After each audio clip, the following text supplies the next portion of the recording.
Hey there, marvelous mathematicians. I am so proud of you. Do you know that you've been doing math problems in second grade for 17 weeks? Kiss your brain.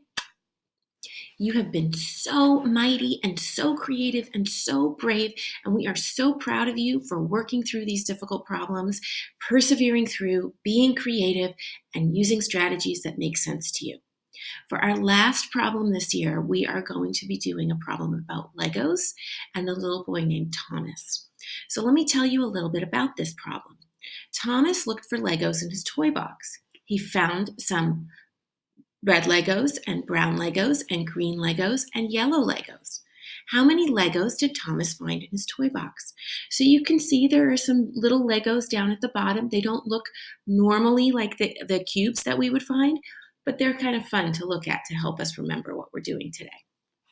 And I did notice that I made a little oops here, so kiss your brain if you can find it. All right, so let's have a look at this problem.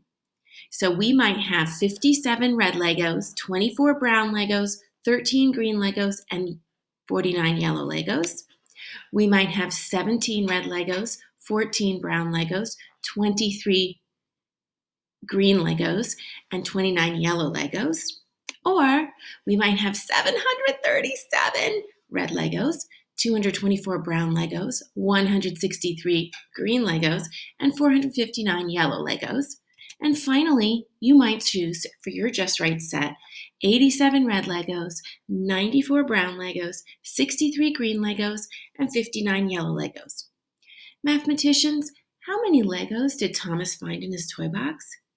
So I know that there are a lot of numbers here, so let's talk about how we can keep them organized. Here we're going to put the reds and the browns and the greens and the yellows, so you're going to know exactly where they go. Then we're going to underline each number in the Just Right sets to match the box.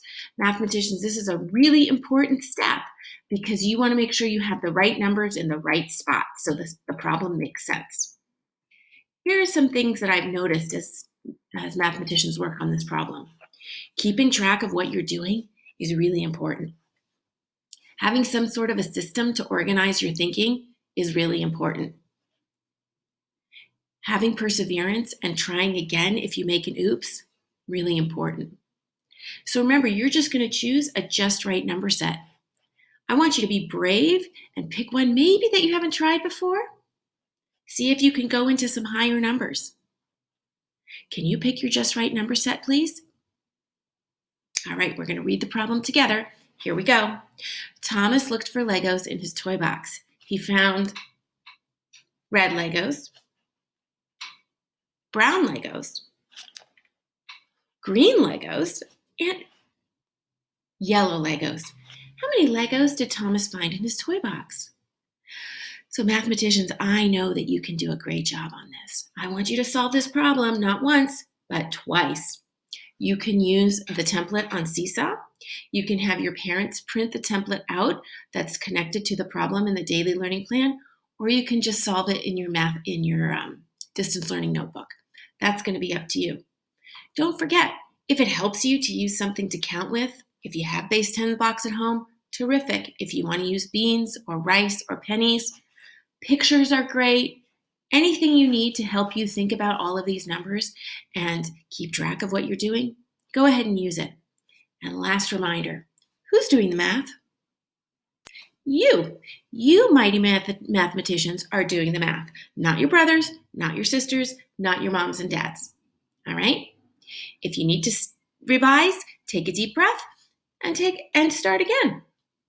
Remember, this shouldn't be frustrational. Maybe you need to try a different set if it starts to get frustrating. And if it's super easy, try a harder one. Mathematicians, we are so proud of you, and we can't wait to see what you do on this problem. Off you go.